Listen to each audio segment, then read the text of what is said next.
Hey, hello there, ladies and gentlemen. Yeah, we're back. Karaoke Andy here.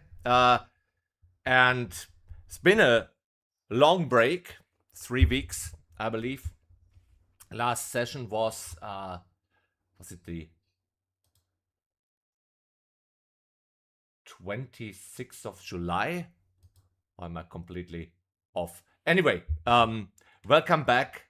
Thanks for being here. It's my absolute pleasure and honor to trade live with you here in Tom's trading room. This week, flying solo, right? All week.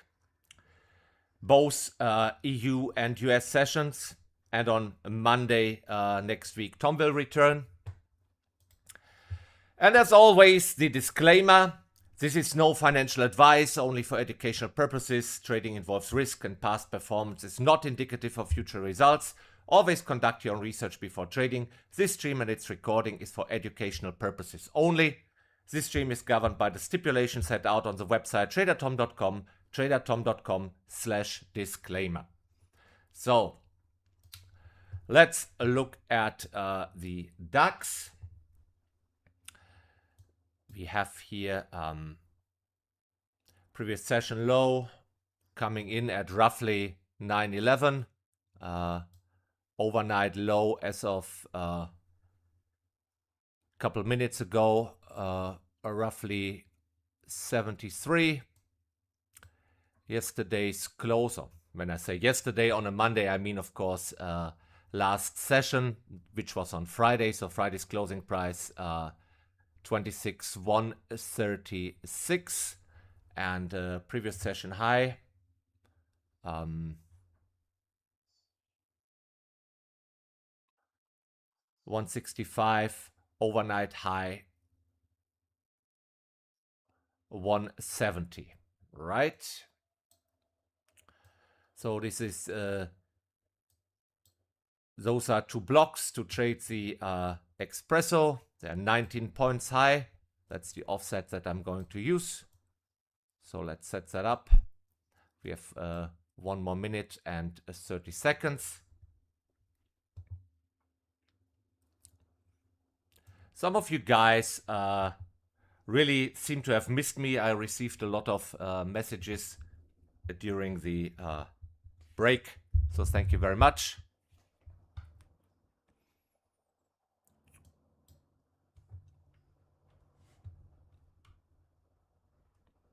Putting a long order in.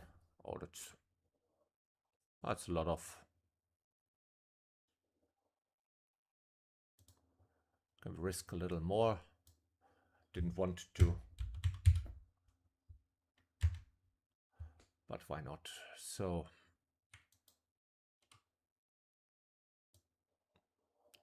using, I don't know, an arbitrary offset that doesn't interfere with the short order that I'm about to put in.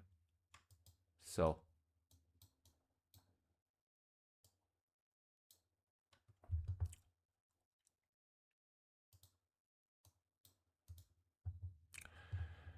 as you see, this bar is still moving. So I need to readjust here.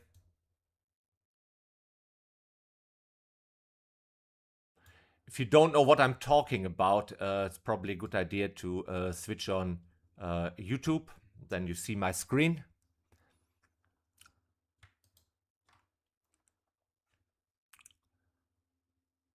And here we go. DAX is open.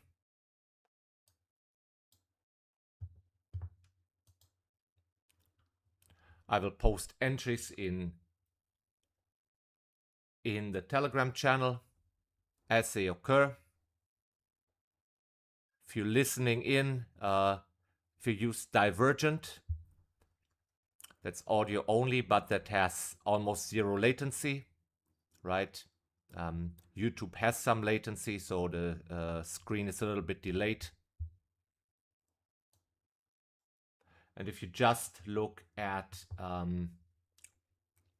Telegram and wondering what's happening, Yeah, there you only see entries and exits, right? A gentleman wrote me this morning. I was like, yeah, you guys are only posting entries and exits. And I'm just thinking, yeah, maybe he hasn't heard of this actual streaming. So I asked, do you know that we trade live and stream that to YouTube? No. Yeah, there you go. There you go. So, for those of you who are new, maybe read a little bit what I'm posting there ahead of the session. There's also pinned messages, maybe read that, and then you should be a little bit more enlightened.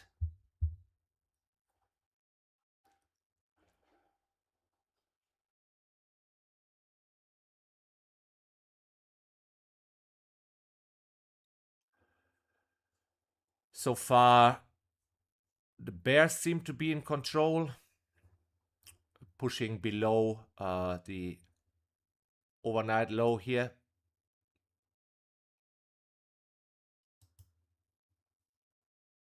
Well, delete this line is only confusing. I just put the text there where the actually low was.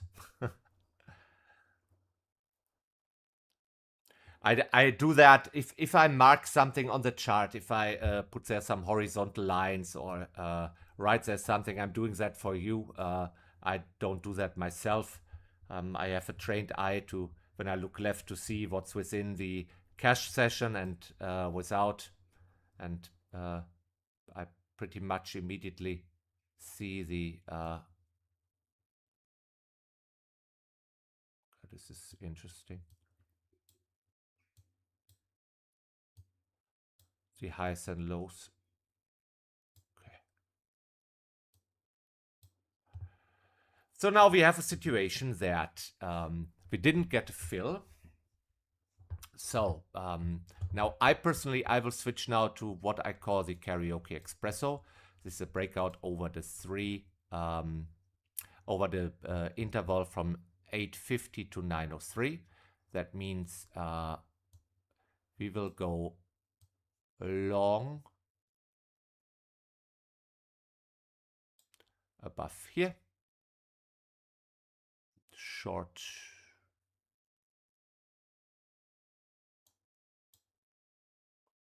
might even come on, something like that. So for the regular espresso, those orders would be cancelled. I'm deleting them. So indecisive open. So far, not much happening. Let's take a look at what the UK index does. Okay, printing a big bull bar. Closed the gap. FTSE closed at 10,816. We just closed the gap with the first 5-minute bar, which so far has a range of 19 points. Sizable bar.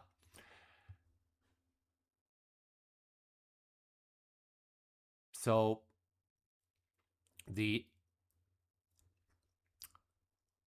setup that now occurs here is called the first bar positive.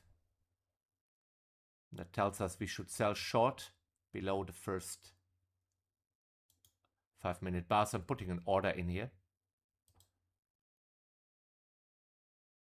Now I have to open this in split view.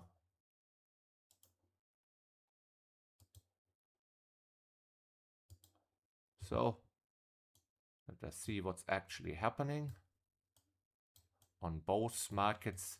Sorry, I only have one screen here for you to stream from.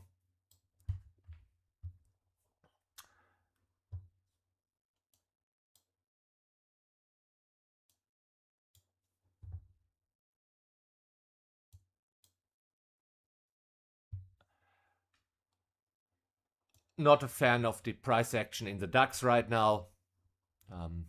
Second 5-minute bar trades inside the confinement of the first 5-minute bar. So far we are printing an inside bar.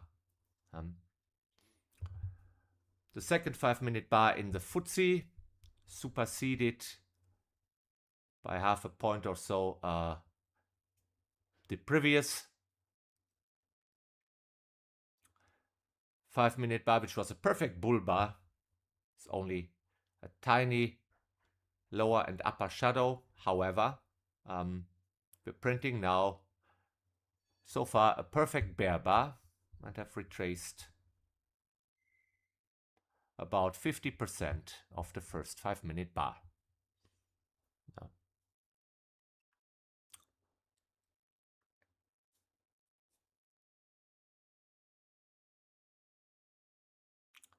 lots of overlap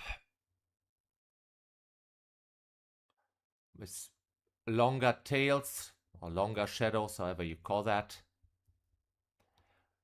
That predicts chop. I don't like chop. Who does? Please raise your hand.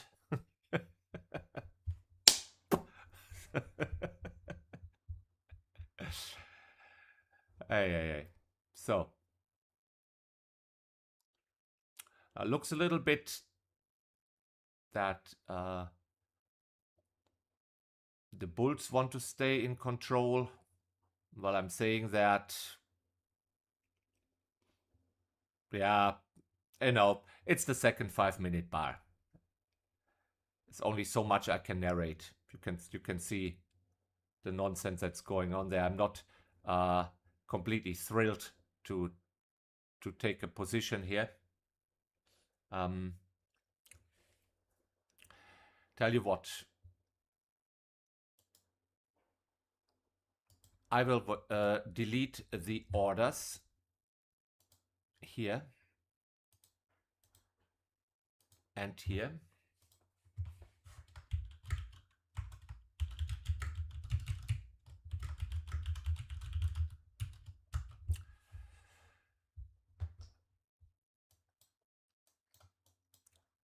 Let's wait maybe a little bit before bulls and bears have decided what the fuck they want to do, right? So far, both buyers and sellers seem to be more or less in agreement that this is a fair price at which the DAX is traded. And yeah, same as in the FTSE. Once they find their bolts, we might jump on. How about that? So, and while we're waiting for that, I want to address something. So, a couple of you guys have asked me, and there will probably be many more questions. And poor Andi is here and not Tom. But those of you who are in the Trade from Chart software group, right? So,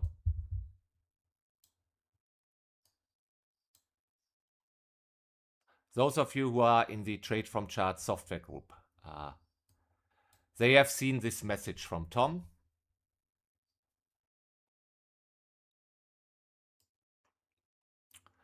You can't see that. Do you actually see that message? Or do you just see my... because it's... Okay, then I will just read it to you. Important message for TFC users. It's also stupid to read that. Maybe I can trick it. Web.telegram.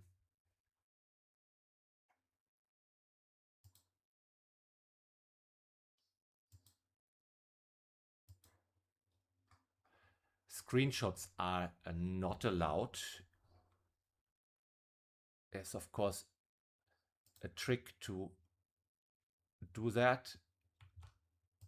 Yeah. So number 1.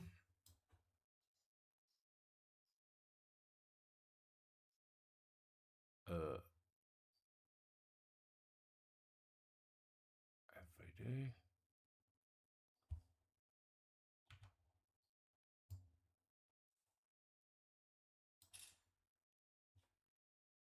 Number 2.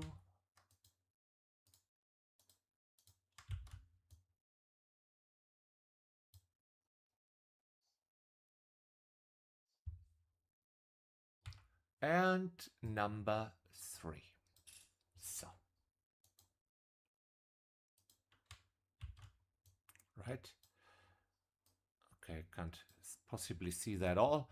But okay. So, this Tom writing here in the Trade from Chart software group, right? So I'm using that extension that Tom got himself developed that sits on top of the Trade Nation browser. So and I'm reading that to you. Important message for TFC users, dear trading colleagues. 2 years ago, I created this Telegram channel called Trade from Chart. The software we call Trade from Chart is an extension built to sit on top of the platform of Trade Nation. This extension has significantly improved my trading performance, in particular in fast-moving markets. The cost of building the extension has been paid back 1,000 times or more because of the extension. So my team and I have tirelessly worked on improving the extension. New features have been introduced, and we continue to create new and innovative ways of improving our trade selection execution. So, and now is there an important part, change. Before I went on my August holiday break from streaming, I made a commitment to you. I said change was coming. A licensed and regulated CFD broker has taken an interest in our TFC software and indeed in the entire ethos to trading and trading education that my team and I bring to you every day. The broker, which for now shall remain nameless, has asked if my team and I would put our name and brand and reputation behind them. We have given their proposal a lot of thought, and we have decided that it is in everyone's interest to join forces with an entity that can provide the necessary capital to enable us to provide an even better service than we did before. We have from the get-go been non-affiliated, and I have funded everything myself. We have now been given an opportunity to push the platform development further than we ever had before without losing our commitment to put the end user first. That's a win-win situation for everyone involved. Live trading room. Another extremely positive outcome of our negotiations, and this is important for us here, right? Was the ability to provide a longer lasting daily live trading and educational channel. While it may take a little time to get the live trading up to where we want it to be, the goal is to provide coverage for 10 hours a day, spanning all 3 major market areas, Asia, Europe, US. Change is rarely easy or never completely straightforward, even if it's for the better. My team and I are restless souls that want to push forward and break new ground. Trading is not just our job, it's our passion, and this passion drives our research and our desire to trade bigger and better. Conditions. When I return to trading with you in a few weeks, I will provide much more information than I have now. However, I think you will be exceptionally pleased with the new arrangement. Licensed and regulated CFD broker, 10 hours live trading and education in a day, free for clients, tight and fixed spreads, high leverage if you want it. Copy trading, yes, I will start copy trading. When I return in September, I will give you much more information. For now, I just wanted you to know that while change is coming, this change will be in everyone's interest. There's nothing for you to do at this moment in time. For now, everything continues as normal. Until see you then again. Until I see you again, stay strong. See you soon, Tom. So, all right. And that's the thing, ladies and gentlemen. I get a lot of questions concerning this, but I am not at liberty to tell you more than what Tom has written there. So I want to just ask you to kindly wait till Tom is back. You see here the holiday schedule this week, me flying solo, doing all sessions, and then Monday 31st of August, Tom is back, and I'm sure he will tell you everything in great detail. So for now, we just continue here with the live trading. All right. So hope that already covered a lot of what you guys have on your minds.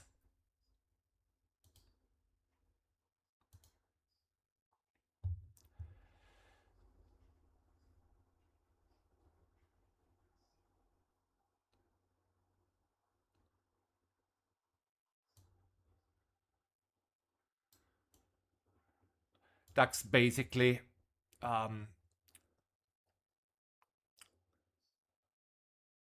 closing price was here, and then traded in a tight range here overnight. Now slowly trading below it, or attempting to. Bar 3 made a new high, but closed at its made a new low, but closed at its highs. But so far, no follow through for the bulls. This looks a little bit more bearish. So far, the UK index still indecisive. Bears are now trying to push lower, but bulls keep it so far the middle of the first bar. So we're still confined within that bracket there. DAX looks like it could break lower. So the fourth 5-minute bar will give us an aggressive screw run signal. Maybe if it breaks lower here, I might take it.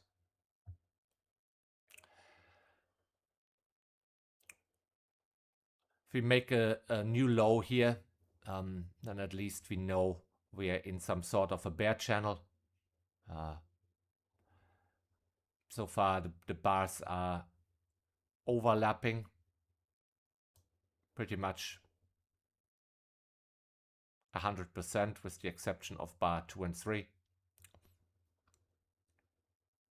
So I will put a sell short order here below the low, 2 points below, maybe 3. Low is 60.8, so we do 57.5. So yeah, I believe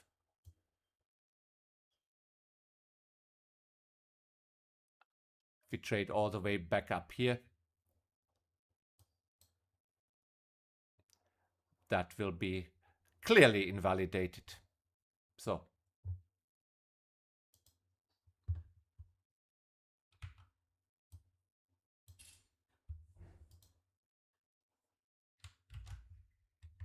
if you want to mirror that, there it is.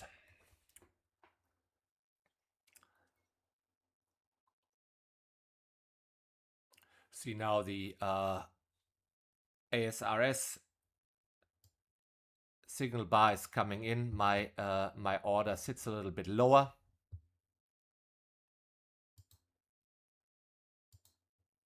So 3 points lower. I'm hoping that a clean breakdown is a little bit more evident.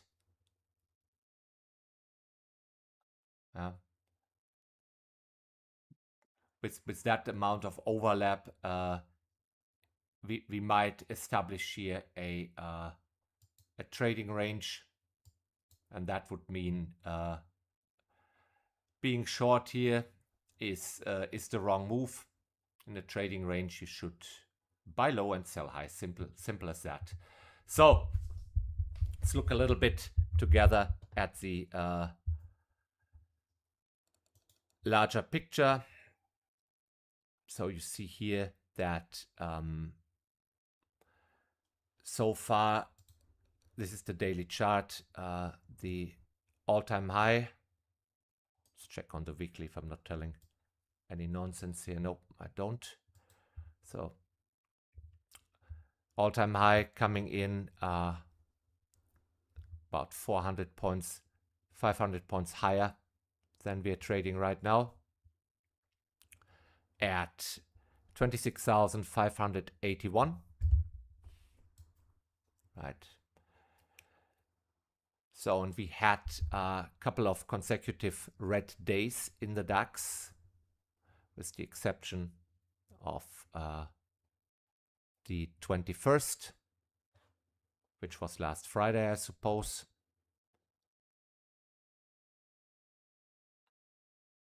And now you see here that previous session low coincides here more or less with this swing high. So what's going to happen now? Will this give us support and DAX will go back into all-time high territory? We maybe get a higher high, or so will this be a pullback, or do we see some more continuation down? And you see that those retracements here, they have all a certain length, more or less, right?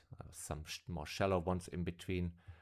But you know, if you project that down here, it's a little bit more room to the downside, even in an intact uptrend on a daily chart. I'm making higher highs and higher lows, ladies and gentlemen. But yeah, right now we're filled short. So short position in the DAX.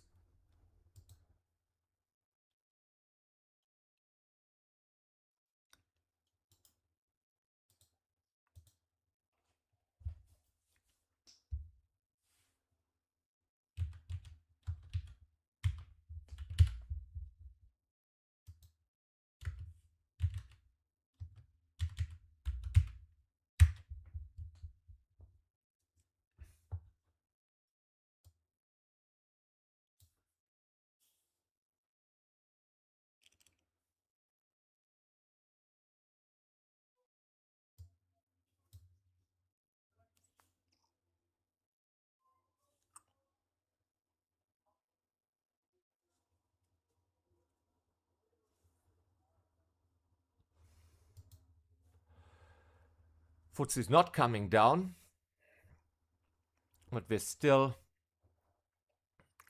basically trading within the range of the first 5-minute bar.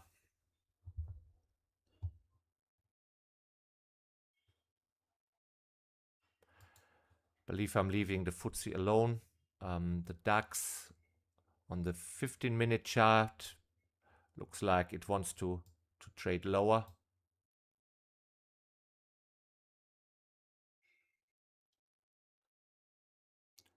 We opened gap down. We're trading below this overnight sideways movement here. Not below previous session's low, that was down here.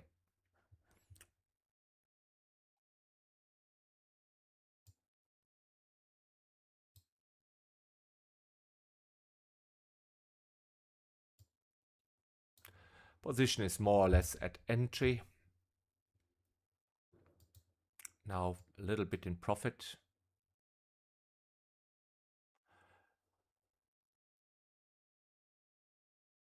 Looks like we're breaking down. But as I say that, boom. back into hopefully not the range.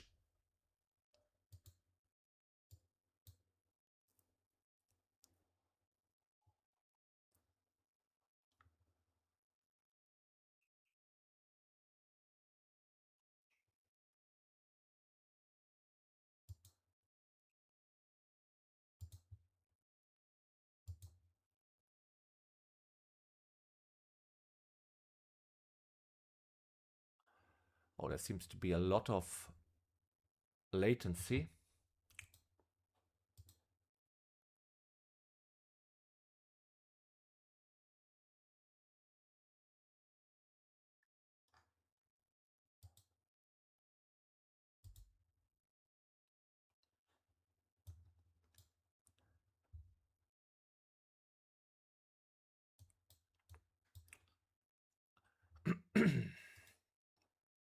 If the position is in profit when ever so slightly even, if this bar closes, I will add to it on the classical school run short. So shout out to the Austrians, not getting sponsored by Füsselauer, but I've been in Austria for a couple days, riding a bicycle alongside the Danube River, and swimming in the beautiful Traunsee.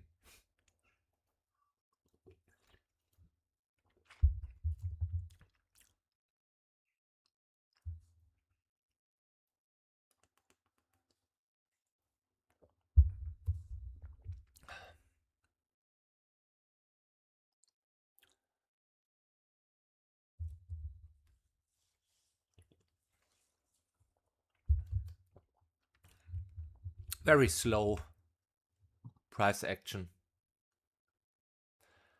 So far, everything points down.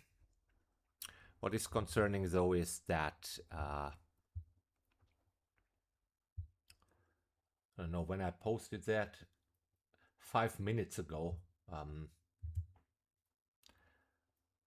we were trading at 57.5.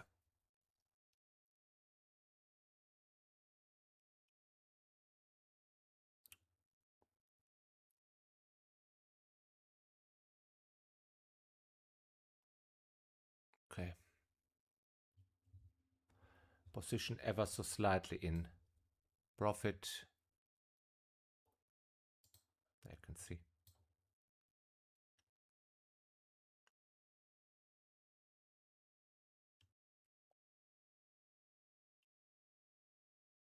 Okay.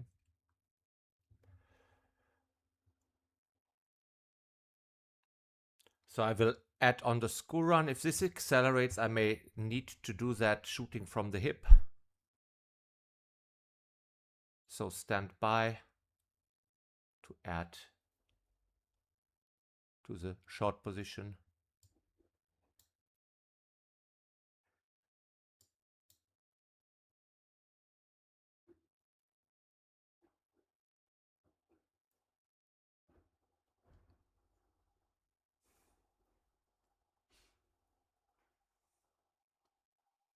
Okay. 5, 4, 3, 2, 1. Okay. I was able to get the school run order in.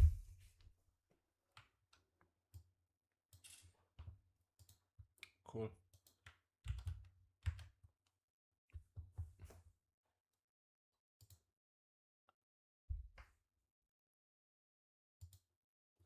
Okay.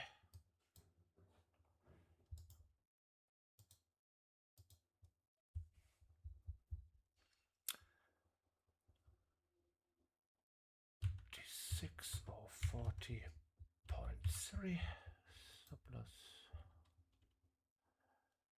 Stop loss we have to do something about. For now it's at 26 or 90.3.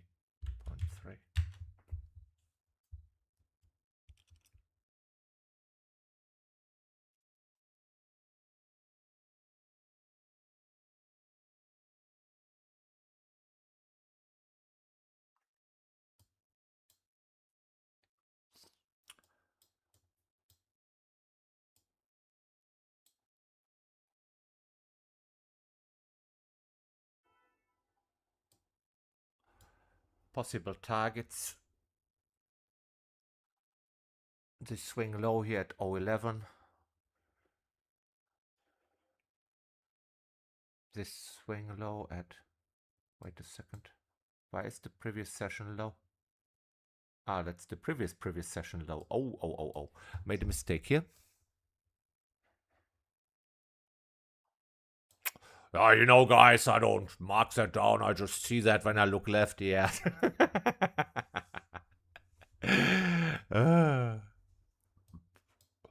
So.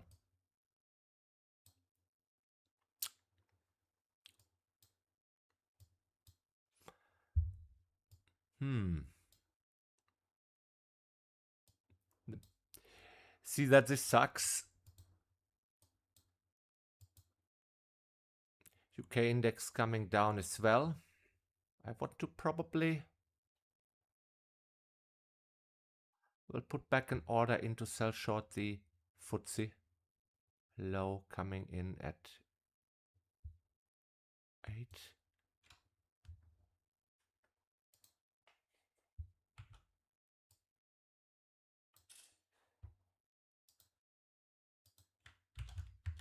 So I keep an eye on that. Now I have to do something about the DAX. Ooh.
So I posted this as half positions. I'm trading that at 3/4 size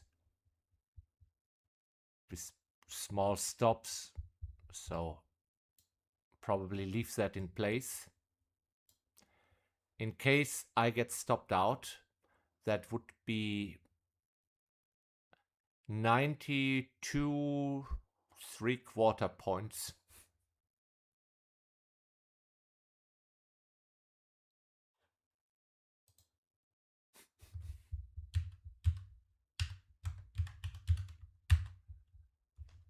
So basically 69 regular points risk.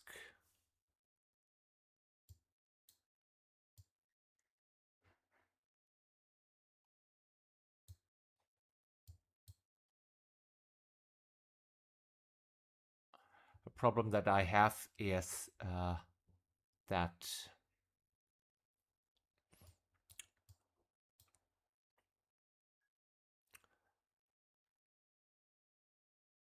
when we trade above the previous bar, that would trigger a school run long.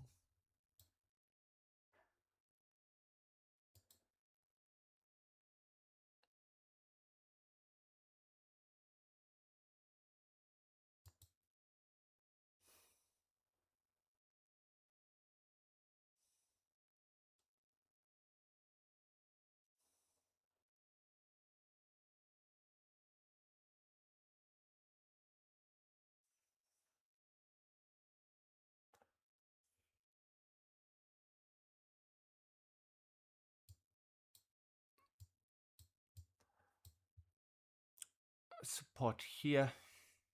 Oh, well, that's it, huh?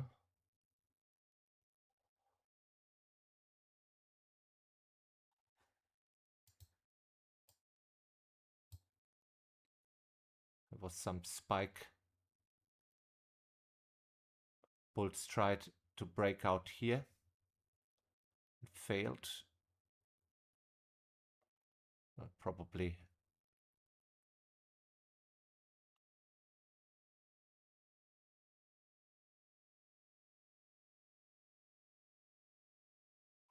a level where buyers should have bought back here, back in the day, huh? The 20th. Not now, bulls. Maybe they forgot to delete their buy orders. I have no idea. Yeah, so what are we going to do about the Skuran long? Would we have traded this as an anti?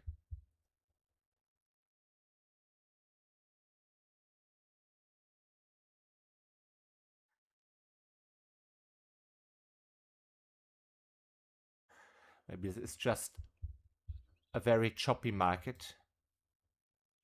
Here, this looked like a clean breakdown, and then, phew.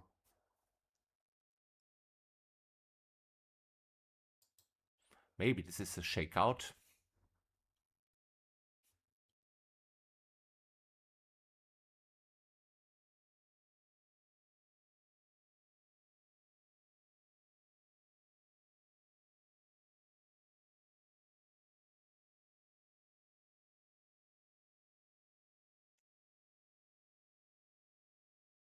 Maybe not. Question is what's happening now, right?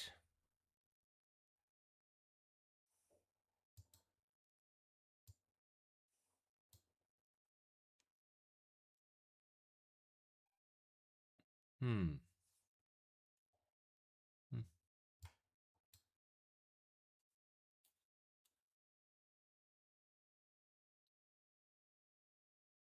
Now it bar's deflating a tiny little bit.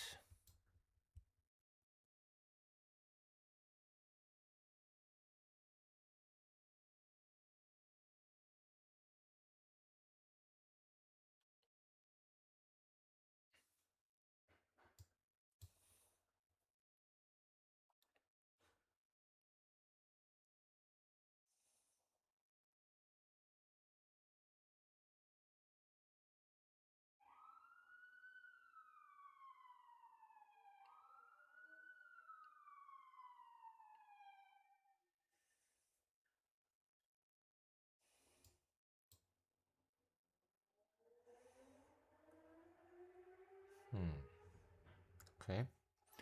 So no close above for the bulls yet above previous bar high. That's what I mean. Bar 8 didn't close above previous bar.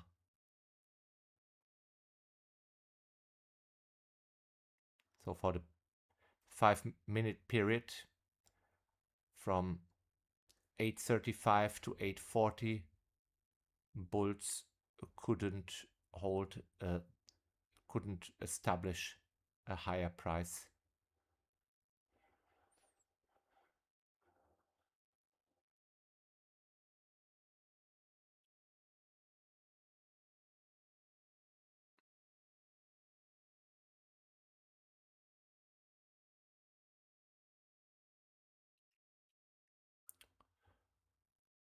But bar 7, a strong bull bar. Look at the body. It's the biggest body of all the bars here. All the previous bars.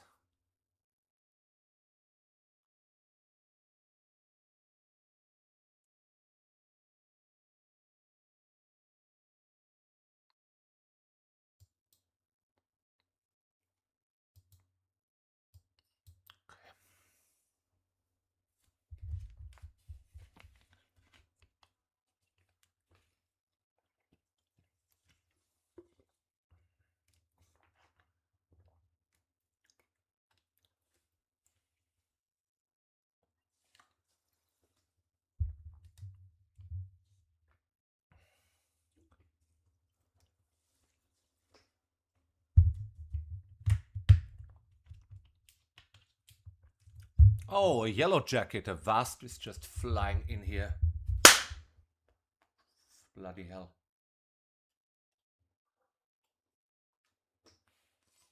So, sorry about that.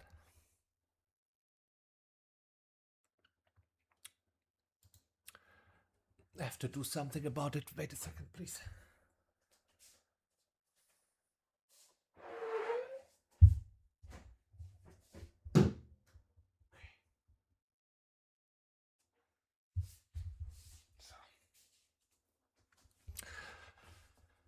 So that one is gone.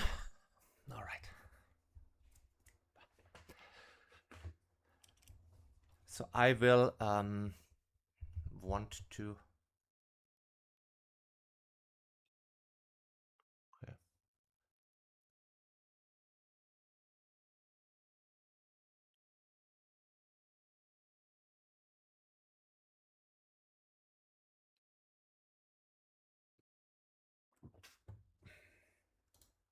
I was a little bit hesitant. I wanted to close the first position at entry, ease off a little bit. Maybe just keep the school run short alive. So stand by for that.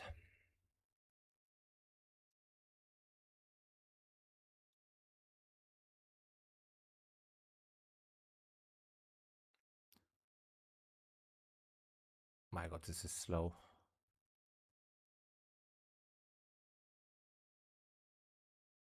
Okay. Closing first entry.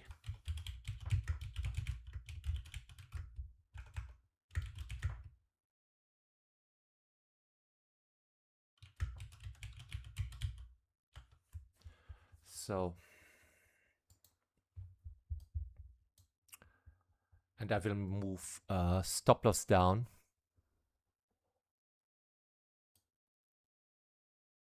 on the other position to 0.79.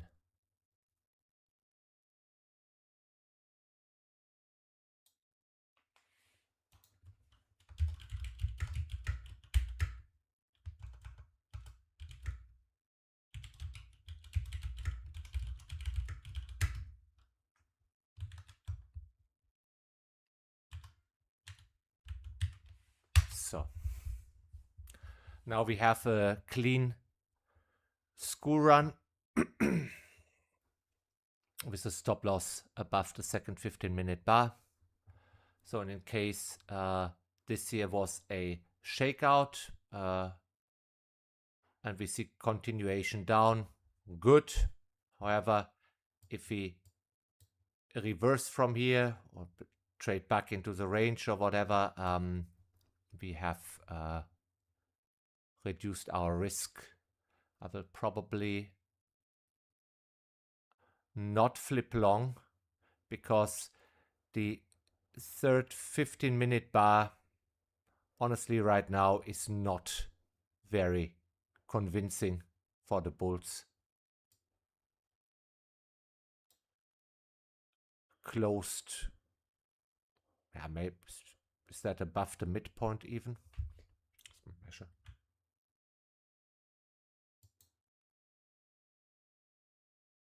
$40. Yeah, above the midpoint. Okay. Now well.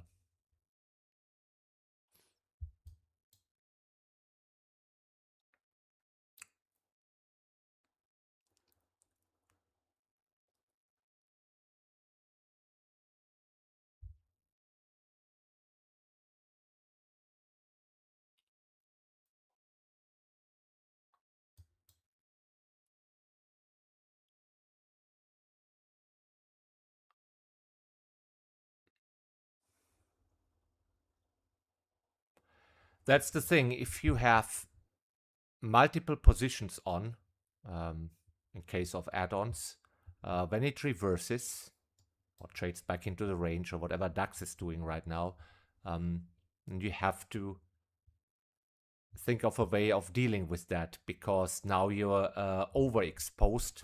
And I think there is not there are no fixed rules for that because every situation is different. Almost stopped out. So I'm very happy that I did that right now.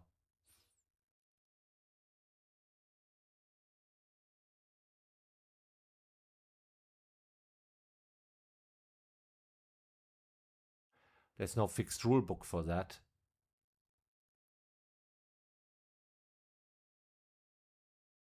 Just need to be mindful of your exposure. That's why I say, and Tom preaches that, and I preach that too, never add to your losers. Because you don't know what's going to happen, right? It is, but if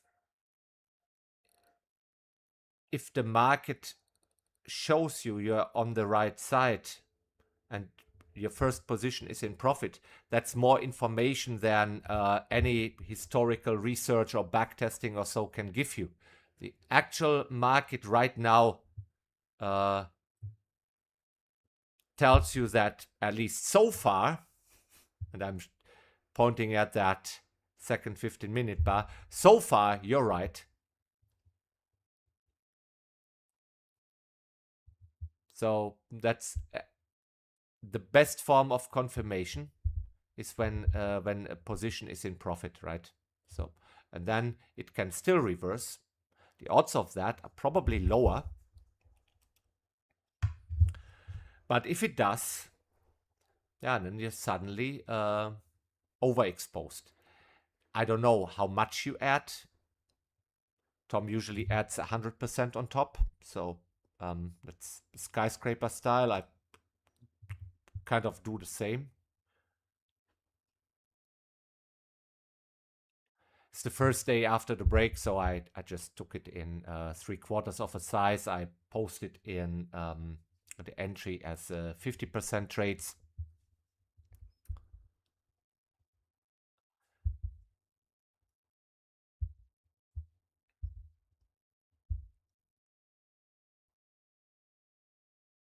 So that this loss is not 40 points, but 20 full points.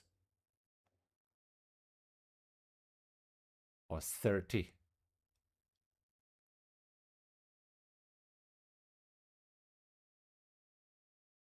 Now, come on, stop me out. There you go. So, stopped out.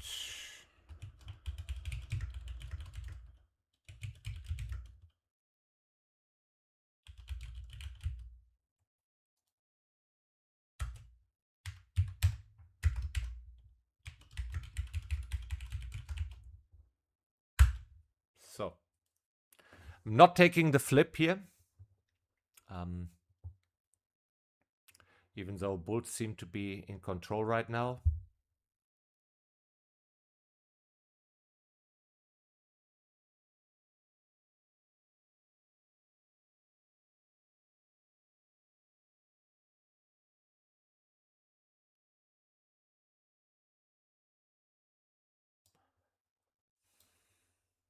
See,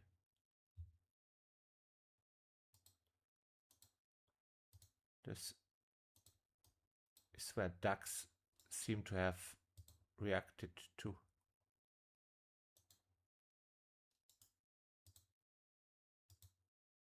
See that?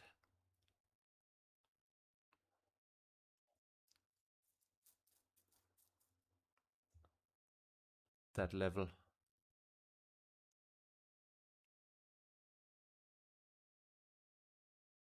Yeah, I guess I will not take any more trades. Also, I'm canceling the order in the FTSE because you see here, it's not doing anything, just meandering. So, will we see continuation? Who knows? Maybe. So far, we have 2 bear bars on the 15 minutes, 2 bull bars on the 15 minute, and this one still needs to close.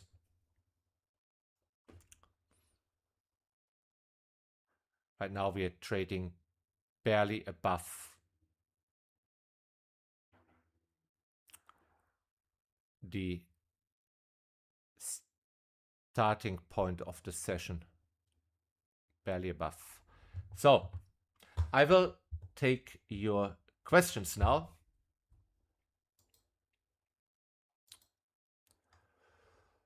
Shoot, ladies and gentlemen.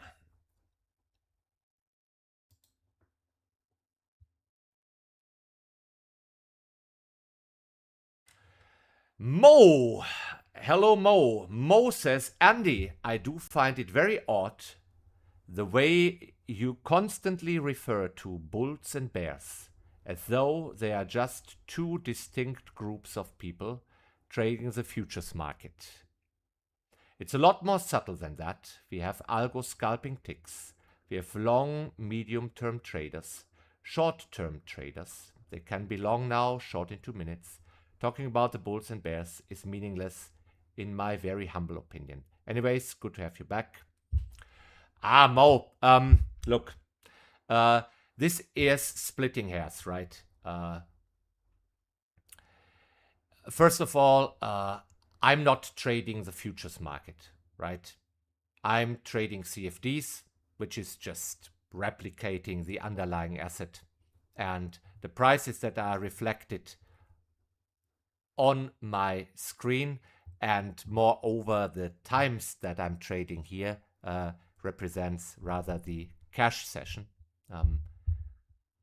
But as I said, that's just splitting hairs. The terminology that I use is just synonymously, for buyers and sellers, bulls and bears, right? I have clean charts. I need to narrate what's going on here, right? So I could say, institutional algos, scalpers, machines, computers, floor traders, investment banks, investors, long-term investors, short-term speculators, day traders, the list goes on, are buying, or I can just say bulls, right? So just for you, Mo, just use it as a bracket term, right? That represents all of those. Look, I'm a simple man. If a bar goes up, price goes up, I say buyers or bulls. If price goes down, I say bears or sellers, right? So, yeah. So I don't mean those perma bears or whatever, those short sellers or long-term investors who just buy an asset and sit on it. I don't refer to those. I just mean price goes up, bulls, buyers, price goes down, bears, sellers. Okay?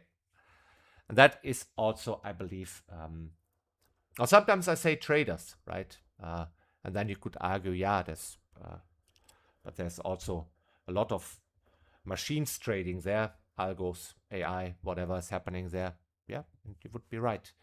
But we have to express ourselves in a way that is not getting too complicated, That's the thing.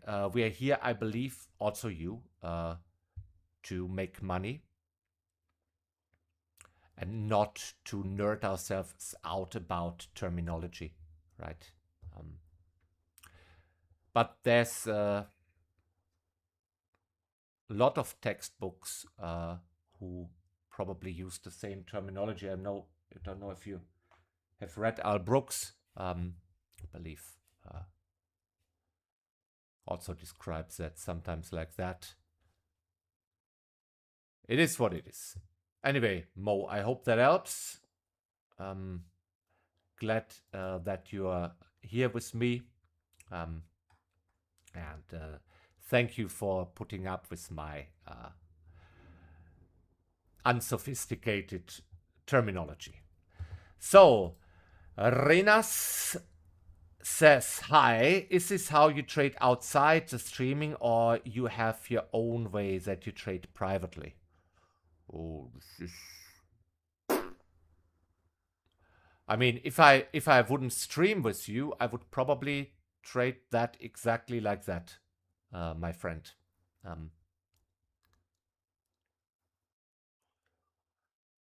I try to maybe a little bit since this is Tom Hougaard's channel, I try to use Tom's entry techniques as a structured way to interact with the market.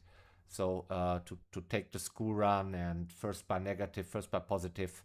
So if I would trade by myself and I would see this here probably, I would probably sometimes just shoot from the hip and sell short at below here. And sometimes I do that on stream as well. Been doing that for a while. So just right now, what's happening, it looks like it was just a shakeout. We got stopped out, right? So if you make lower lows, should be short again. Iffy. We need to push below. So far. Anyway, no, I probably trade pretty much as I was on my own. Maybe I'm a little bit more aggressive on my own here. I want to showcase good trading, solid risk management.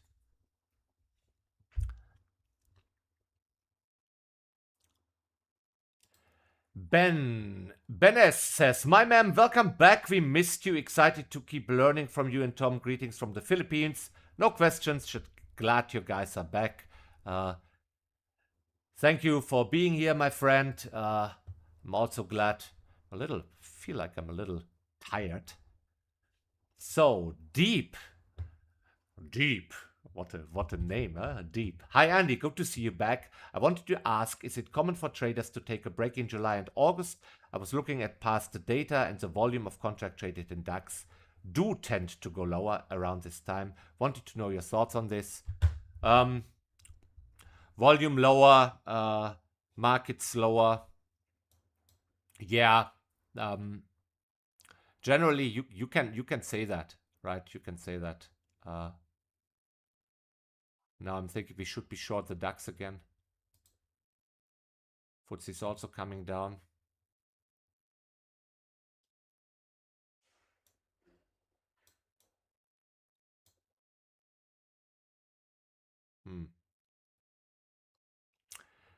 I don't like the overlap here. But if you just look at the bodies, it goes down. It's clearly some sort of wedge here. There's a clear support structure here in the FTSE. In the DAX is a little bit more messy. But you see that once we trade below 42, buyers seem to step in also right now.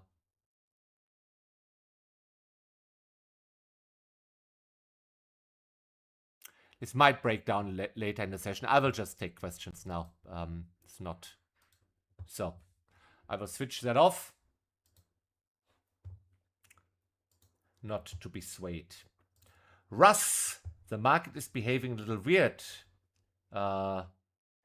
this morning. Some session to come back to. Not. Yeah, well, sometimes it moves and sometimes it doesn't, right? We tried our best. We swung the bat and controlled the risk. We took a small loss, but nothing extraordinary. The worst thing that you can do is expect a breakdown or an acceleration of a bear trend. so far it isn't. So at least I didn't flip long. That would have not been ending well. Would have been stopped out. We will stay out of this. If you want, I will be back for the US session. The US indices, the Dow and the Nasdaq, they move usually a little bit faster. Maybe can make a couple more points there, hopefully. So there is Hensikampf. Hello, Andy. Welcome back. We missed you. Quick question. Is there someone in the trade fraud chart support to help me with a little problem? I tried to contact the Telegram support for TFC, but nobody's answering. Thank you. All the best.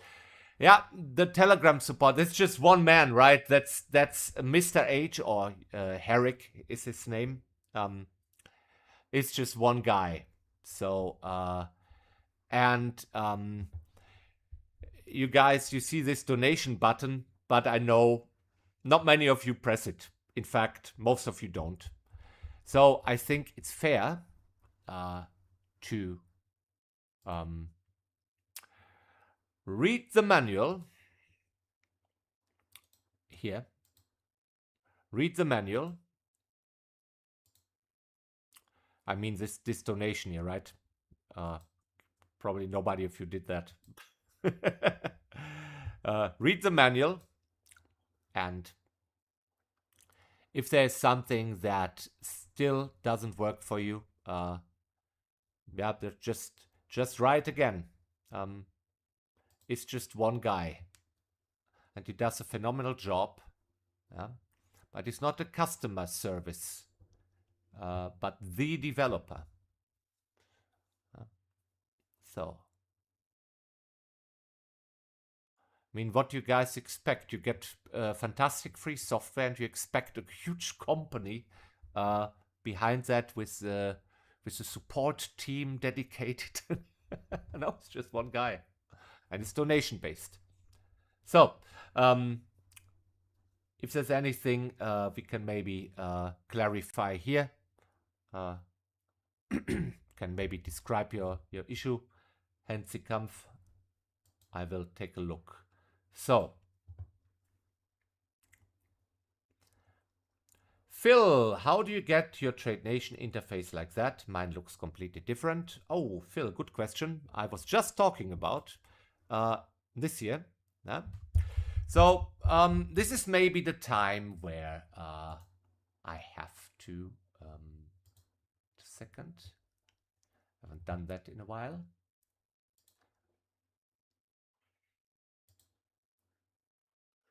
Shoopy-doo, shoopy-doo. Yes. So, you guys are always asking the same questions, right? So, go to Trader Tom Live Day Trading, where I just posted the trading tickets. Take a look. Boom. So, here, ladies and gentlemen, I just posted the top 4 FAQs for new members, right? So, and there is question number 4. Can you post the link to the Espresso video? Can you tell me how to install TFC, right? So that was the gentleman who just asked why my TradeNation interface looks different. So, look, brother, I'm not a personal search engine. You probably are perfectly capable to find that for yourself. Maybe a good start is go to tradertom.com. Maybe you click around here, maybe on live trading, and here you find Trader Tom Trade from Chart software group, and here you find a Telegram group link. Maybe you click on that. Maybe there's a pinned post. Maybe you should read that pinned post in there. Stuff like that. Hope that helps. Okay. Nice to see your face and hear your voice. MST, thank you very much.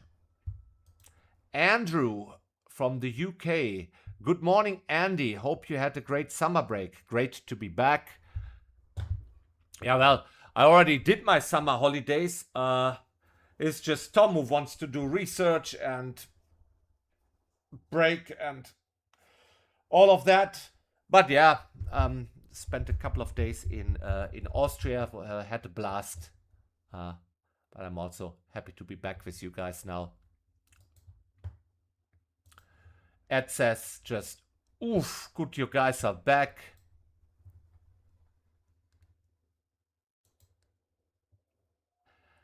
Phil says, thanks, I found the answer in between your response. Thanks. There you go. No worries, mate.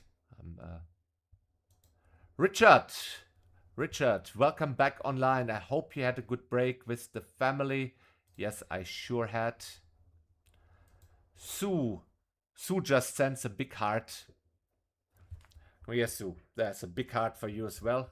There you go. Valentine says, welcome back. Rory, welcome back, Andy. Lindani, welcome back, Andy. It's good to see you. Good luck today. Thank you, brother. Chris Q, hi, Andy. Good to have you back. Is the transaction tool working? Where you can close half or all of your trades? You mean trade from chart? Oh, wow, look at the DAX. Whoa. What just happened? Look at that spike here. Wow.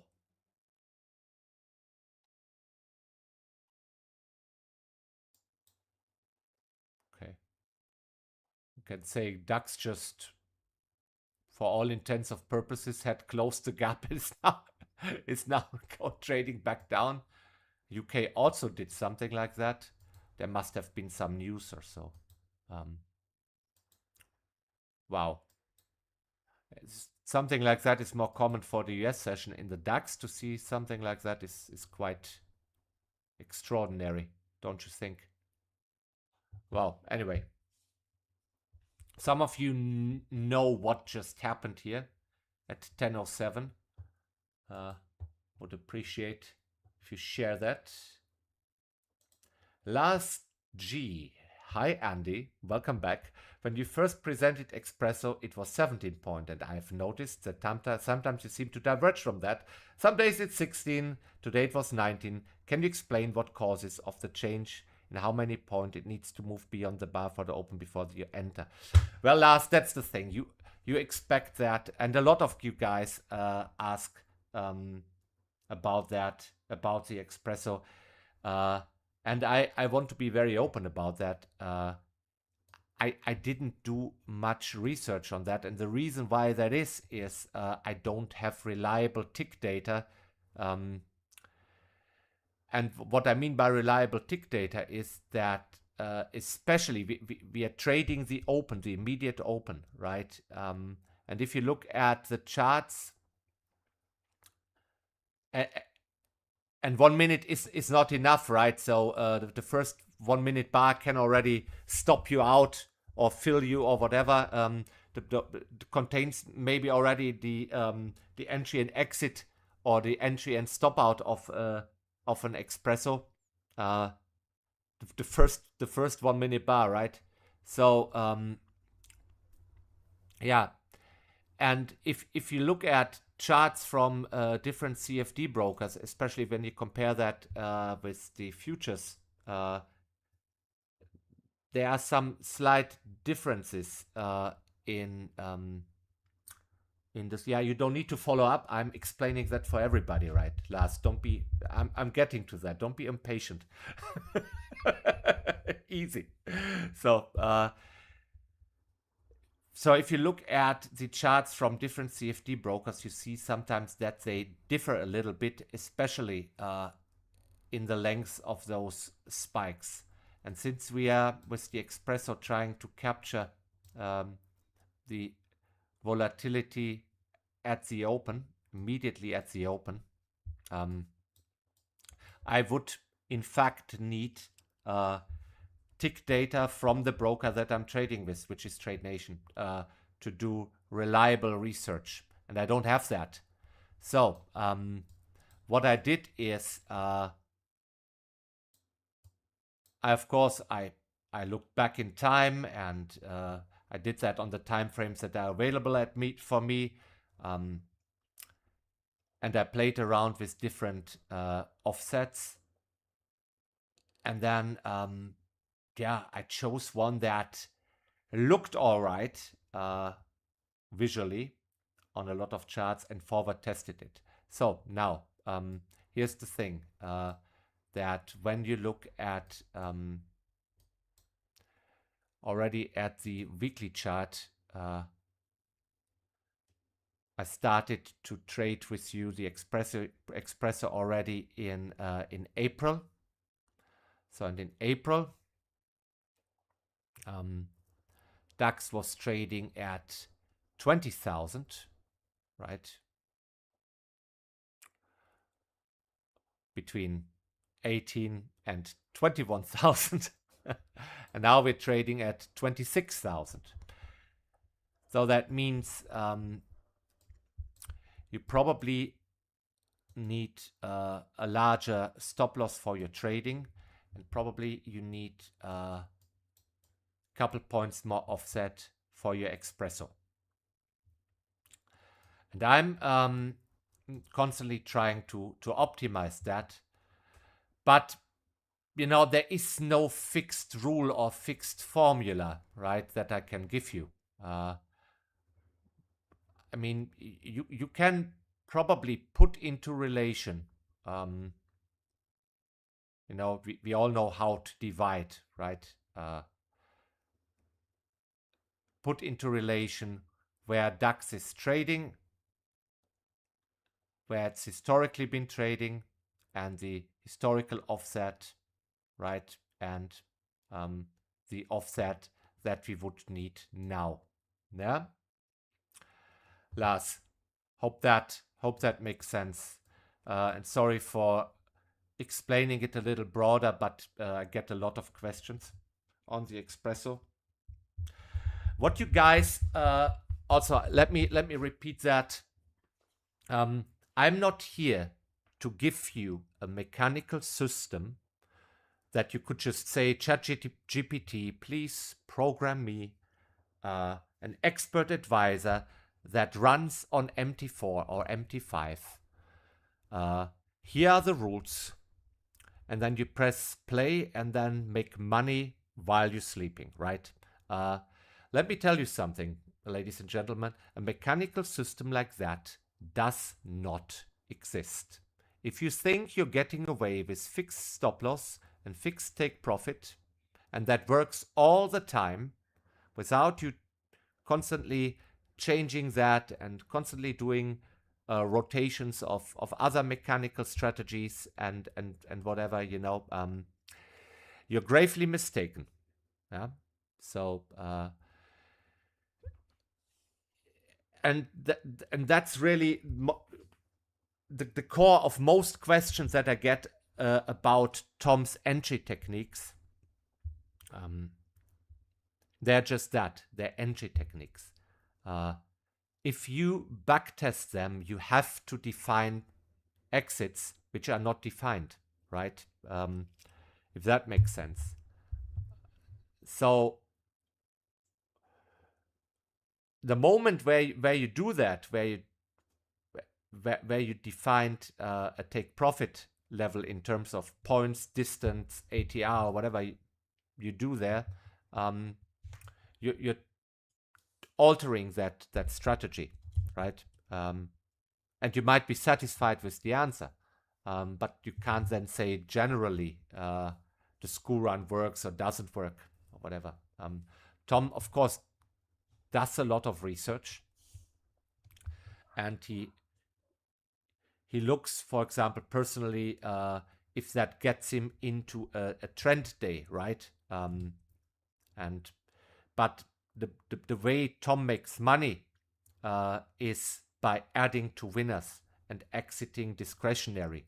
And also I myself, in my very humble way, compared to Tom's experience, I also exit discretionary.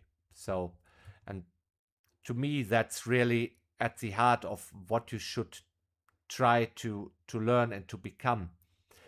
And I know that's the hard way, right? That's what you want to avoid, because that's painful, right?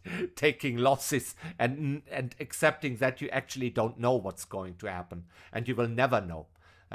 So that's why most of you guys, you are obsessed with entries, with entry techniques. You're obsessed with technicalities and offsets and expectancy and risk to reward and win rates and things like that. Because what you really want is certainty in an environment where you actually need to learn how to navigate uncertainty.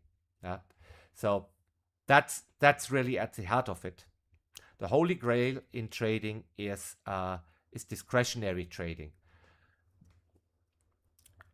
The more you are exposed to the live markets, not on a demo account, but you taking trades in a live market, putting money on the line, the more you train your nervous system, the more you train your eyes to see patterns, things maybe you don't even have the vocabulary to describe, but that you have seen a million times over. Right now we should be long the DAX, by the way, but I'm not taking any more trades. I just wanted to tell you that, right? And then you can make it work. You can keep, like today, in a slow market. Well, while we were trading, it was slow, right? It looked like it broke down, and then it didn't. We kept the losses small, so we survived this chop. Okay, we're not long yet, but that spike also might have done something ugly to us, who knows. Anyway, but then there are those days where you see momentum, right? Where the market actually moves maybe several hundred points, and then you stay in, right? And be more aggressive. And that's how you make money. Yeah. So survive the chop, maybe even be able to extract some points on slow days, and then when it moves, you have the conviction to act, right? So because when you trade purely mechanically, you assume every day is the same, right? You wait for your setup, wait for your A+ setup, patiently sit on your hands, and then your A+ setup comes, and then you take your 2-to-1 risk-reward ratio, and and then 90% chance you will lose money, because it's what happens, right? 90% of retail traders lose money, because that's what everybody is doing and everybody's talking about. You don't need to do what I'm doing, or don't need to do what Tom is doing, but I'm encouraging you to do at least something else that everybody is doing, because what everybody is doing doesn't seem to work, if that makes sense. So, a couple more questions. Johan, welcome back. Thank you, Johan. Glad to be back. Mo apostrophe men Cardi. I trade chop. I call it the steak take. And when I'm in loss, it's the chop sop. All right. So yes, somebody who likes to trade chop. Good for you, brother. You must be a good scalper. Felix, I'm excited to see you guys trade again and hope you had a nice holiday. I also want to thank you for recommending the book High Performance Trading by Steve Ward. I'm just at the half point of the book yet, but implemented everything, especially breaking down my process to follow it like a pilot, and the check-in to the ideal trading state already have a massive effect on my performance. How has this book impacted you as a trader, and what were your key takeaways? Brother, look, I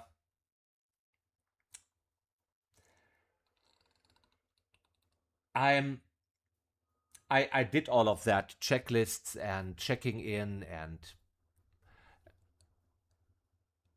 it's, and then I had a small child, and my sleep schedule was disrupted, and even right now she's going to kindergarten. She's 5 now. When I get up, I have maybe half an hour to look at the markets, and then the chaos here starts. And before both my daughter and my wife are sort of out of the house. So, what can I say? It's for me. I don't have that luxury to structure it like that. I have to make it work. I have some of my routines. Yes,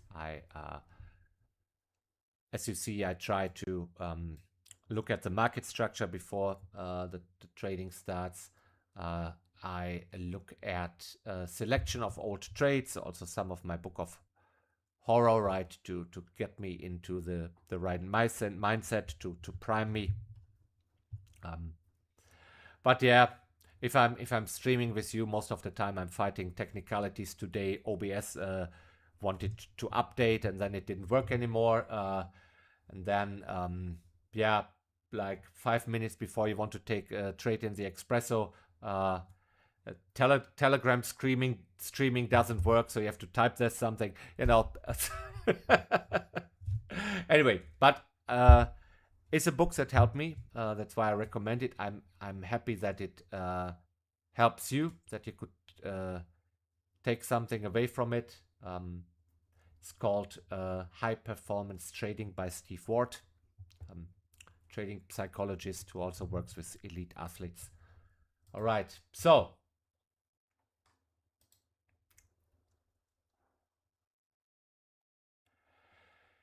Karequinia posted 2 question marks because he assumes I haven't answered his question. But I did, brother. I said that summer markets are slower. You're not making that up. So, Russ says, double bottom, and I took a half size long. Should have been full size. Welcome back. Russ, double bottom here, right? Long position now. You're still in there. Well done. This rejection, however, would have freaked me out. Now we are basically trading higher. Well done. Tanuki from the Philippines. First time here, Andy. Thank you. Maybe a lost day, but the learning is not quantifiable. Stay strong. Yeah, small loss, brother. Controlled loss. No stress. I had, however, I think before the summer weeks, we made a lot of points together here. So that wasn't too bad. I don't mind losing. I just like to win more, to be honest. But you can't win every day. I said I didn't want to flip here. Had I flipped, let's be honest here. Yeah. Bar number 5 also traded below bar number 2, which is the Skuran bar. So the stop loss would be down here, would have been stopped out. Yeah. So twice. So would have been a double whammy, unless for some inexplicable reason I would have managed to take profit up here. Then yeah, that's a lot of ifs. Yeah.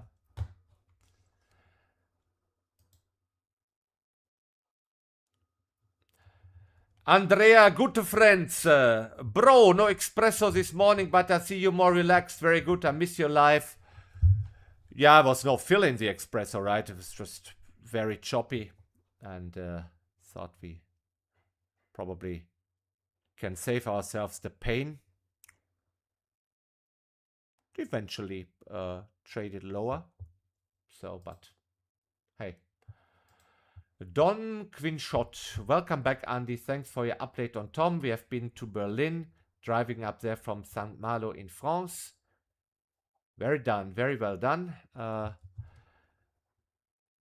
When you added your second position on the DAX, did you move your stop loss to break even? No, I did not. There was not much buffer. Yeah. So what I did here, I think we can. Why not?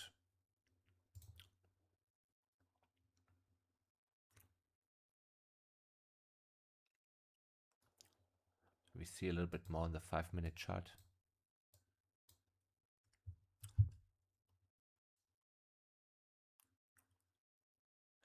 So I sold short here, and then more on the school run.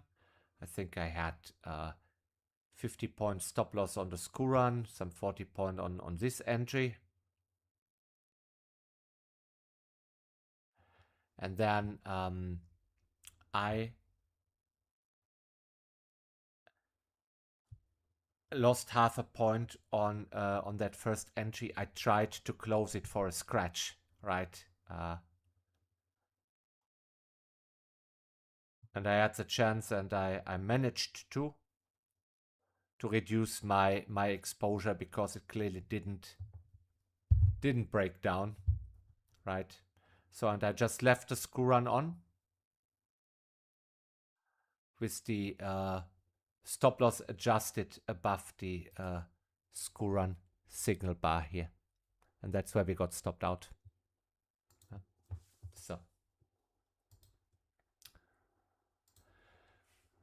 numero uno. Thanks, Andrea. You're also my numero uno friend here. Nice to see you again, Andy. Summer choppy markets, says Alexander. Yeah, you're right.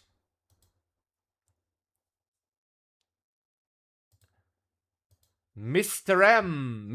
M says, hey Andy, great to have you back. I can see that your hairstyle did not change a bit. Love it. Yeah, you know, I'm a man of habit. I go to a barber shop here in Prague, and I recently changed the barber. I usually get cut by the boss, but the boss schedule is quite full. So, and there is now a heavily tattooed, but otherwise very attractive a lady doing my haircut now, and she's doing that very well. Yeah, and so every 4 to 5 weeks I get the same haircut. That's it. You see, sometimes my beard gets a little longer than I trim that back myself. Also always the same style. And you know, since I'm turning 50 next year, I'm in a full-blown midlife crisis. So sometimes you see me coloring my gray beard. So sometimes you see that it gets a little darker. That's me just showcasing some vanity. What can I do? So anyway. So, Mr. M asks, I'm curious about risk because I trade CFDs as well, and I'm using IC markets. And when I trade there, I use a position size calculator where I basically just set my stop loss and I risk either 0.5, 1%, or 1.5%. I'm a bit confused about the risk with points and the risk with percentages. Do you ever think about that, or what are your thoughts? I appreciate your brother. So, yeah, that's the thing, right? The way I trade reflects just a little bit the style that you are used by Tom, right? I trade with you in the DAX. One lot today. I size a little bit down. It's not much, but hey, it's live, and it's my own money. If I risk 50 points, that's $50, you know, gone. So it hurts a little bit. But the stop loss size is, yeah, can I say? You should usually place your stop loss based on structure, right? Or at the invalidation point. At a school run, that's the opposite side of the signal path, for example. That would be the invalidation point. But usually I use something arbitrary in the DAX. Actually, in every market that I trade. And that is based on ATR. So right now I would risk something between 70, believe it, 70 or 80 points in the DAX. 25 in the FTSE, maybe 30. In the Dow Jones, 190. Nasdaq, 170 points. Yeah, and the stake size, should then be adjusted, right?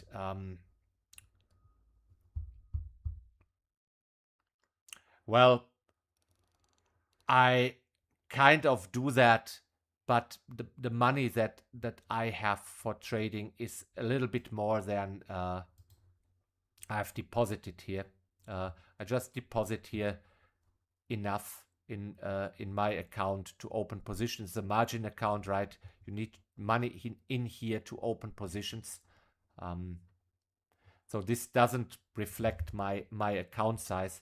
So maybe that's a little bit the confusing thing here. But Mr. M is absolutely right. Conservatively, risking something like 1% of your account size is a good measure. And the way you do that is usually you place your stop loss based on structure at the invalidation point or based on ATR, whatever, and then adjust your stake size. So that stake size times stop loss equals 1% of your account, or however much you want to risk there, right? So I'm doing it a tiny bit differently here, but that's just for you guys, actually, to confuse you less. Trading more or less like Tom, and Tom also trades like that. Just keep things simple, right? So there's a 100% position, there's a 50% position, and stop loss is more or less arbitrarily or based on ATR. Yeah, that not like the tiniest market breathing up and down gets you stopped out.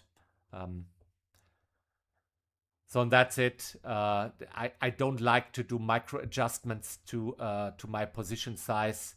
I keep it simple, so it will usually be one lot, unless I need a very large stop loss. Then it will be half a lot,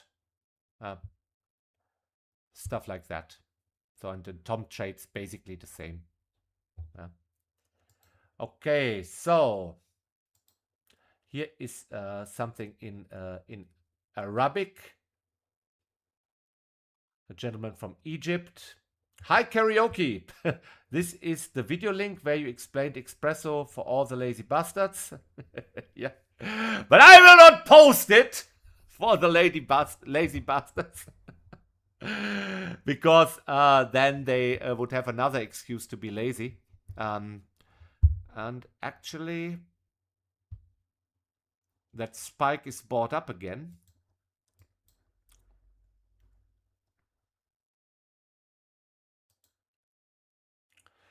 $10.45.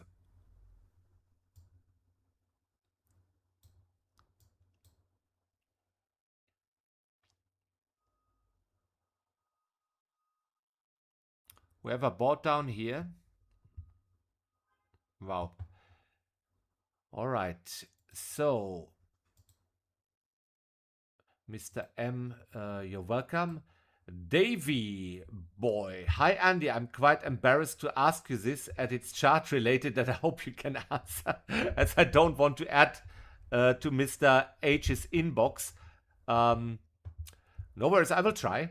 So, Davy boy says, I really like the overnight high-low lines and previous session high-low lines and the labeling. I've sourced the user manual. I have taken a screenshot of your chart this morning and loaded into Grok AI, and I can't help me how to do it. Okay, you want me to show you how to do it? Okay, so watch this. So let's take the 15-minute, shall we? So DAX opens at 9, right? And Frankfurt time, which is also Prague time, and it closes at 17:30. So on the 15-minute chart, that would be the bar from 17:15 to 17:30. This one right here, yeah. So from here till here is the cash session. So then you take a horizontal line, place it here under the low of the session low, click that, now you have a line there. Then this seems to be the session high. I like to clone this, move it up here. Now I've marked the session high. You see where I'm getting at, right? And then you can also use this text tool and just write here, previous session high. Yeah, that's how I do it. That's really how I do it. Yeah, and so the problem with the high and low, that's the high and low of the day. That's nonsense because I differentiate between. We should really belong the DAX. Nah, anyway. I differentiate between when the market is actually open and when it's closed, right? So what you see here, however, this is the overnight range. So, and that is from, I don't know, even 0.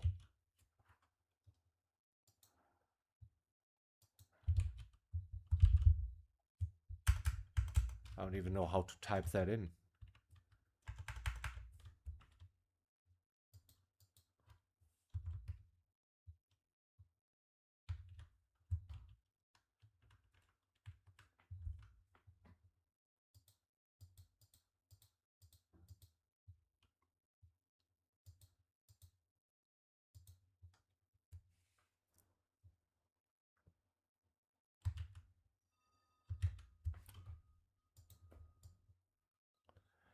Something is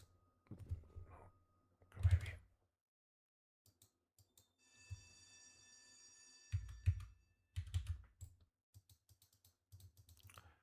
Something not quite right here with the. Now also my mouse is very slow. Oof. Wow. DAX is motoring away. And my mouse is very slow. I don't know what happened. So, but you know that box that you sometimes see here is that's the overnight range. Yeah, that's what Tom uses sometimes in conjunction with the Skuran to define whether to take the ante or not. So you just box the price action here.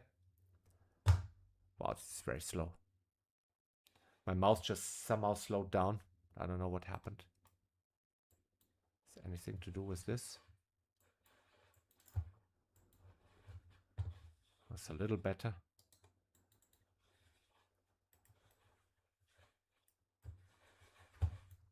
Huh. Crazy. Did that answer your question? Davy boy. So, Bart, do you live near the school? We heard a ring. Love to have you back, Andy.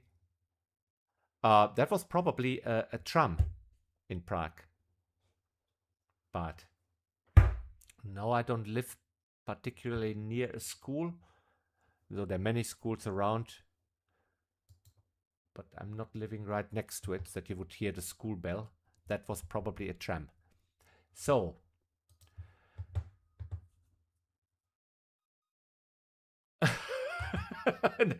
Dave, there's no such thing as a stupid question when it's honest. You know, glad to be able to help you out. There is no reliable tool that is doing that so far, so I'm drawing that myself, really, and only for you guys. So, Rory, Andy, how are your trips to the barbers like? Okay, I have to show you guys. Oh, my mouse is so slow. Oh.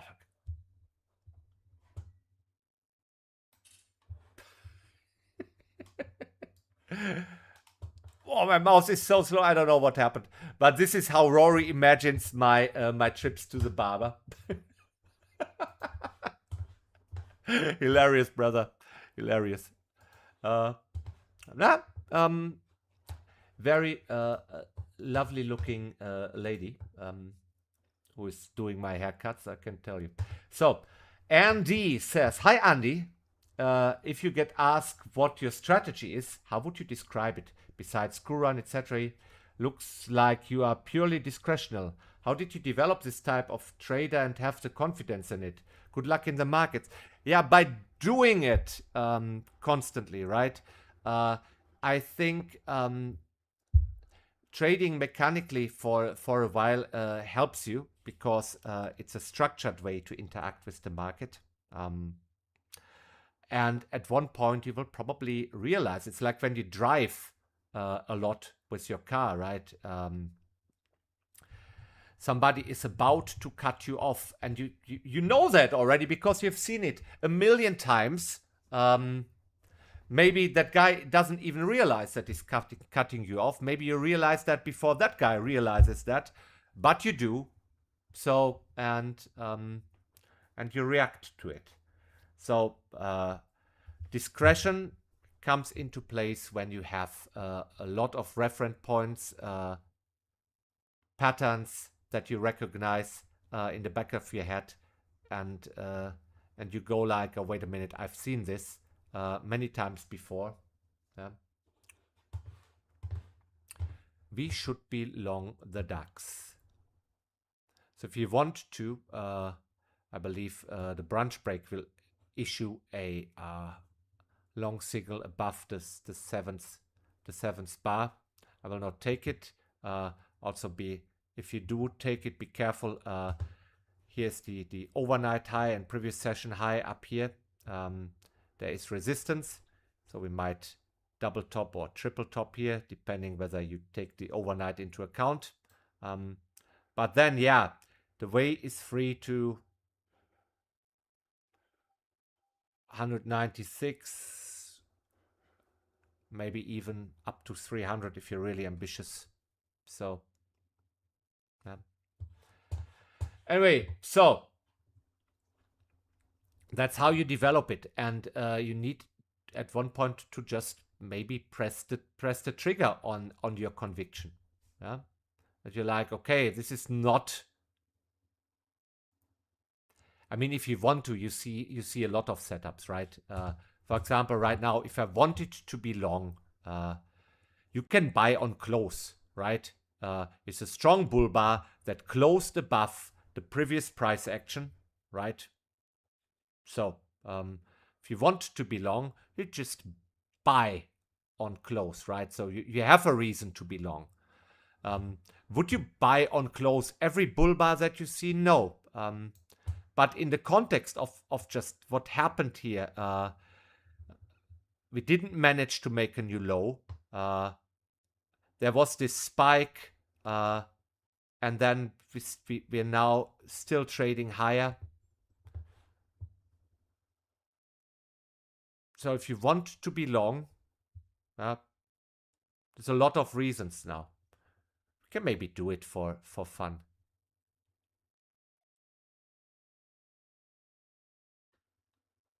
And I can't manage it for you. If you want to be long, just buy for any reason. Now you basically you got a I think a brunch break triggered. You have the price action that looks very bullish. We had this spike, but that was bought up again. We filled the gap and closed there. However, up here might be resistance. And yeah, looking left, a lot of overlap between bars, right? So that would speak against it. Story for me, if you look also at the size of the candles, is more bullish. All of those things, you know, that come together, and yeah, might want to pull the trigger on that. So tried to narrate that a little bit.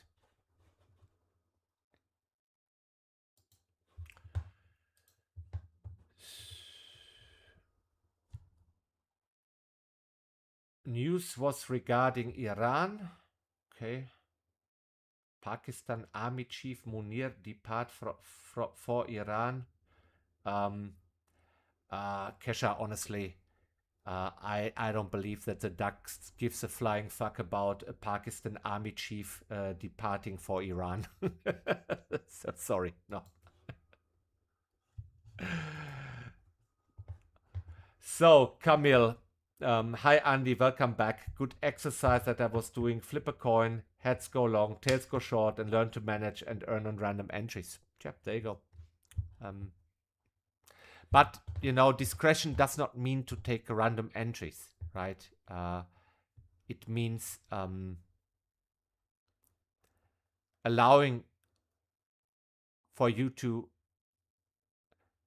gather what you see on the chart and your experience together, and weighing differently the entry types that present themselves to you, right? Some of them you would probably on itself in this shop, would you buy this bull bar on close? No, right? But in the context of this here, yeah, you probably would do that, right? So it's not random. It's based on experience and pattern recognition, a lot of reference points. But I know what you mean. Basically, it's a drill. You get in for any reason, and then you apply money management, or you try to manage that position to the best of your ability, right? So right now, if you were long, there's some heat, huh? But isn't that also to be expected? You know, looking left, there was always a lot of overlap. So maybe could now buy at a discount, right? Yeah. Or maybe we already tapped into resistance here. Now it goes back down, and this is the trading range for today. That's the risk that we're taking, but we don't know that, right? So anyway, that's Camille with a very good drill. So 2 more questions, then we wrap this up. MST, nice to see your face and hear your voice. Everyone is looking for easy solution and sure win. Agreed with you. You're right. Trading is much more than strategy. To me, watching your trading clarity and control is the most important lesson learned. Thank you. Thank you back. I appreciate that. Bart, do you live here? Okay, I see entries everywhere and every time. I need to close the charts. Yeah, that's the thing, right? I'm not. I need to be precise here, right? I'm not saying you should you should fire trades randomly in quick succession, or that you should overtrade or whatever. I'm just saying discretionary entries are based on what you see on the charts, plus your experience, plus all the reference points that you have, patterns that you recognize, and then you just get a picture and attach probabilities to that, right?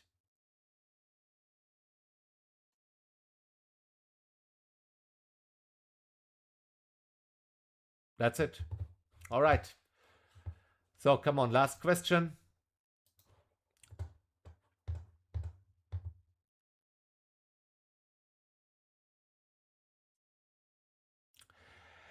Yeah, but you know, Kesha, look, guys, that's so. I will share. Okay, I asked why that spike was, and Kesha here says that is news regarding Iran. First squawk. First of all, what is first squawk, right? Is that a reputable news source? No, it isn't, right? So, and you don't know that, right? If that was, to me, that doesn't make any sense. Why is that such good news for the German stock index, right? I don't believe it is, but if that's the case, I need a reputable news source. I don't use First Squawk or any nonsense like that. Sorry, that's just me.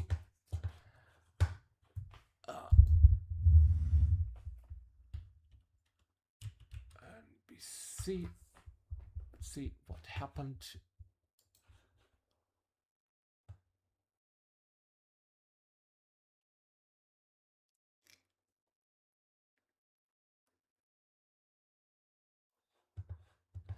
Here. So this is CNBC. Iran warns of Hormuz ship seizures ahead of Besant's planned sanctions push. That reads differently, right? It's nothing to do with the Pakistan Army Chief Munir. Yeah. Here is something: stock futures slip after Dow posts back-to-back weekly declines. Oil prices fall as investors await toughest US sanctions on Iran. So, latest infos.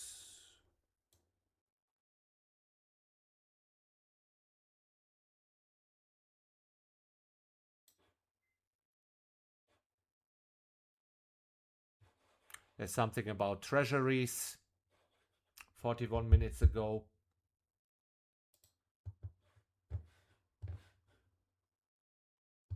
Yeah. So I was looking for rather something like that. But anyway,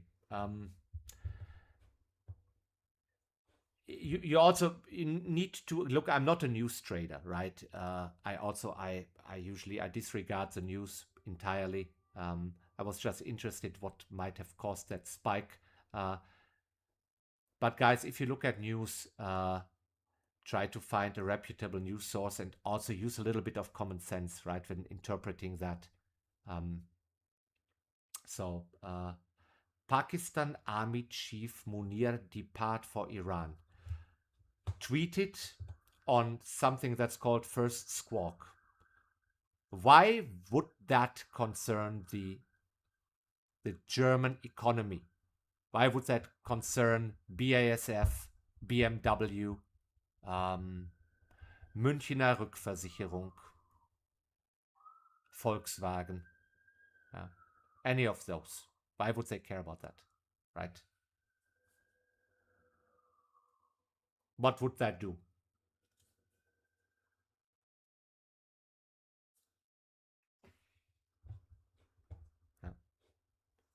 Also, what's the relation between Pakistan and Iran, and what is an army chief doing there Is that a visit? Does he take soldiers with him?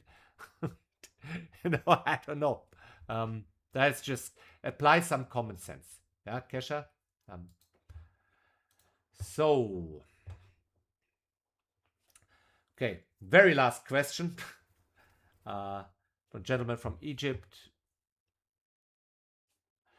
When you trade, do you have a specific conviction to what you think is going to happen? I see some traders listing different probabilities, like mentioning the reason of why to go short, why to go long, relying on the fact that anything can happen, so they chart in both ways. Some other traders have strong conviction, they stick to what they think. What's the correct mindset? Well, the correct mindset, in my opinion, is anything can happen, and as you can see, anything can really happen. Yeah? So you can't predict. You can just follow your conviction. Yeah? You can swing the bat and control the risk. That's at the end of the day what you really can do. Yeah? So, and also it's nice after the fact to talk about this year, and we should be long or should have been long or whatever, but in there under fire, yeah, not taking the flip on the school run actually turned out to be a great decision, because it would have been stopped out. But yeah, that was a decision then and there, you know, when we couldn't see this stuff here. You know what I mean? And that was just when we were pretty much here, right? So, and that bar was moving. So when a bar is moving, and you have to make a decision, it might not be an optimal decision, and you have to live with making suboptimal decisions. That's why I don't want to have indicators that distract me further. So that's why I don't want to